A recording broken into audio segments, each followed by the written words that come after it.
온타리오주의 코로나19 신규 확진자 수가 2달여 만에 2,000명 아래로 내려왔습니다.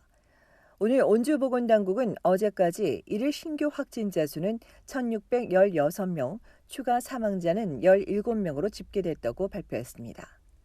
신규 확진자 수가 2,000명 아래로 내려가기는 3월 24일 이후 처음입니다. 코로나 환자 집중 도시의 일일 확진자 수가 크게 줄어든 덕분입니다.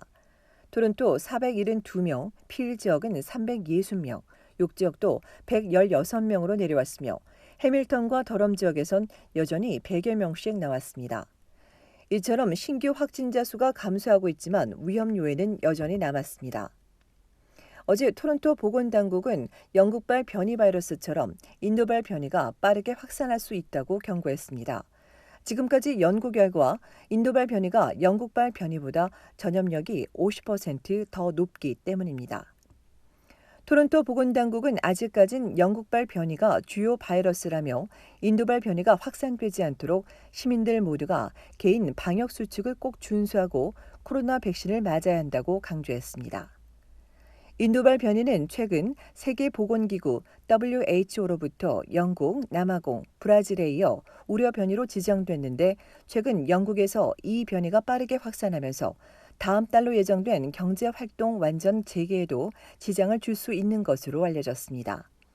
어제 브리티시 콜롬비아주 보건당국도 최근의 인도 사례를 들며 세계적으로 변이 바이러스와 감염률이 줄지 않으면 캐나다에 또다시 4차 유행이 올 수 있다고 경고했습니다.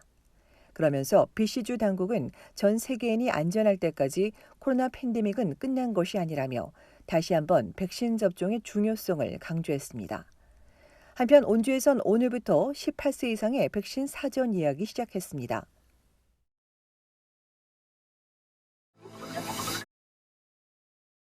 저스틴 트루도 연방 총리는 캐나다의 백신 접종률이 75%에 달해야 미국과의 국경 봉쇄를 완화할 수 있을 것이라고 밝혔습니다.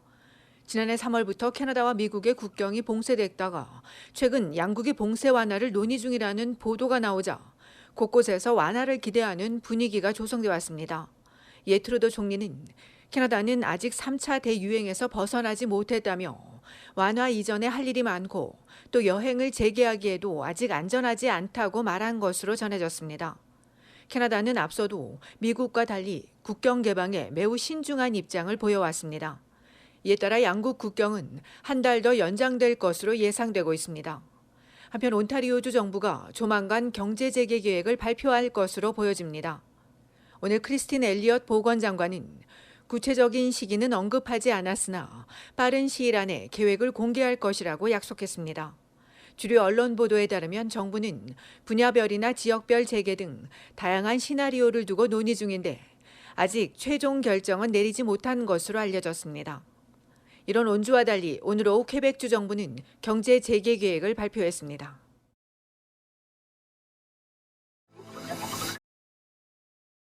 캐나다의 코로나19 누적 사망자가 2만 5천 명을 넘어섰습니다. 정부 발표에 따르면 지난해 3월 9일 첫 사망자가 나온 이후 지금까지 2만 5,008명이 숨졌습니다. 특히 장기 요양원에 거주하는 시니어들의 희생이 커 누적 사망자의 절반이 넘는 14,000여 명이 장기 요양원에서 나왔습니다. 기간별로 보면 1차 대유행 석 달 동안 8,500여 명이 숨졌고 2차 유행이던 넉 달 동안에는 1차보다 더 많은 11,855명이 사망했습니다. 2차 유행이 한창이던 12월 말 처음 확인된 영국발 변이 바이러스는 이후 전국에서 확인됐습니다. 3차 유행이 진행 중인 지금은 백신 접종 덕분에 사망자 수는 급격히 감소했지만 젊은 층 사망자가 발생하고 있습니다. 주별로는 퀘벡주에서 11,050명이 숨져 가장 많은 희생자가 나왔고 온타리오주에서도 8,506명이 사망했습니다. 이어 알버타주 2,148명, 브리티시 컬럼비아주 1,648명, 매니토바주에서도 1,011명이 희생됐습니다. 코로나 누적 사망자와 관련해 전문가는 당국이 집계하지 못한 사망자도 있다며 실제 사망자 수는 이보다 더 많을 것이라고 예상했습니다. 한편 전 세계 누적 사망자 수는 341만 3천여 명으로 미국이 60만여 명으로 가장 많고 브라질, 인도, 멕시코, 영국 순이며 캐나다는 24번째로 많았습니다.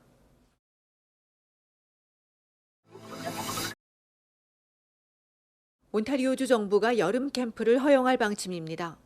오랫동안 야외 활동에 제약을 받던 학생들은 벌써부터 기대가 커 보입니다. 아직 정부가 구체적인 지침을 제공하지 않아 운영 규정은 나오지 않았으나 온주 캠프협회는 캠프에서도 거리 두기나 마스크 착용이 적용될 것이라고 전했습니다. 협회는 학생은 물론 교사와도 접촉을 제한하기 위해 그룹이나 소규모로 운영되며 다른 집단이나 지도자와 거리 두기가 어려울 경우에는 마스크를 착용하게 될 것이라고 예상했습니다. 캠프 직원에 대한 규정도 따로 마련될 것으로 알려졌습니다. 보통 온주에서는 400여 개의 여름 캠프가 7월 3일쯤 시작되며 학생 50만여 명 이상이 캠프에 참여했습니다. 한편 온주에 앞서 뉴브런스윅과 퀘벡주가 여름 캠프 재개를 발표한 바 있습니다.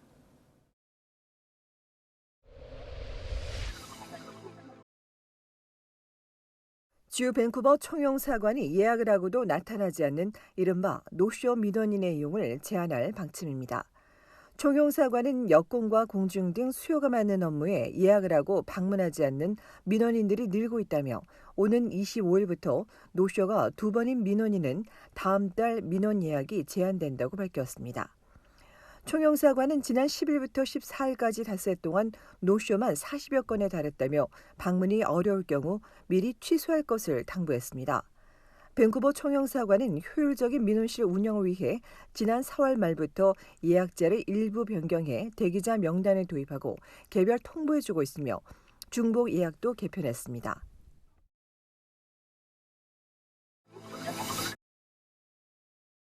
온타리오주 놀속에서 버스와 승용차가 정면 충돌하는 사고가 발생했습니다.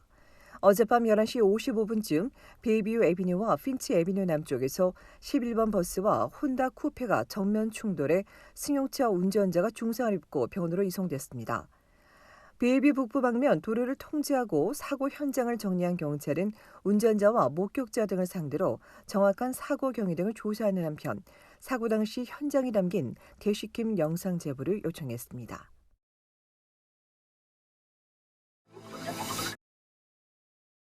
집 앞 드라이브웨이로 돌진한 차량에 치여 4살 남아가 숨진 가운데 소년의 누나인 10살 여아도 사투를 벌이던 끝에 숨진 것으로 알려져 주위에 안타까움을 더하고 있습니다.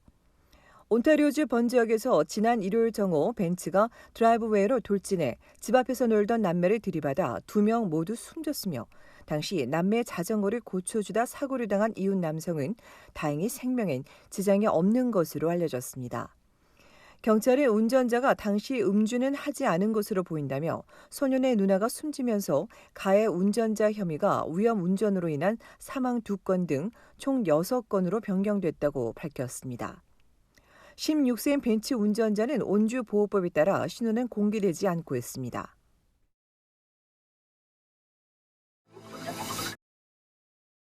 브리티시 콜롬비아주는 지난 주말 사흘 동안 하루 평균 400여 명의 코로나19 신규 확진자가 나와 총 1,360명이 늘었습니다. 또 14명이 추가 사망했는데 60세 이상이 대다수이지만 40세에서 59세 사이 연령층도 2명이 나왔습니다. 일주일간 일평균 확진자 수는 508명으로 3월 4일 이후 최저치를 기록했고 병원 입원 환자도 350명으로 낮아졌습니다. 어제까지 253만여 명이 백신을 접종해 18세 이상 접종률이 55%를 기록한 가운데 12세에서 17세 청소년 접종에 대해선 이번 주에 발표될 예정입니다. 한편 BC 페리는 빅토리아데이 황금 연휴 기간 중 지역 간 이동 제한을 준수하기 위해 메트로 밴쿠버와 밴쿠버 아일랜드, 나나이모 등으로 연결되는 페리 6개의 노선을 제한한다며 필수 목적이 아닌 경우 탑승이 거부된다고 밝혔습니다.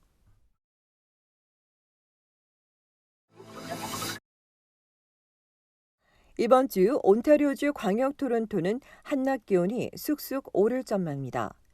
웨더 네트워크에 따르면 이번 주 광역 토론토의 한낮 기온은 25도에서 28도로 따뜻하겠고 목요일과 금요일엔 체감 온도가 31도에서 33도까지 더 올라 덥겠으며 가끔 비 예보가 있습니다. 브리티시 콜롬비아주 밴쿠버의 내일 낮 최고 기온은 15도, 비 올 확률이 40%이며 목요일과 금요일엔 20도까지 오르고 매우 화창하겠다고 네트워크는 예보했습니다.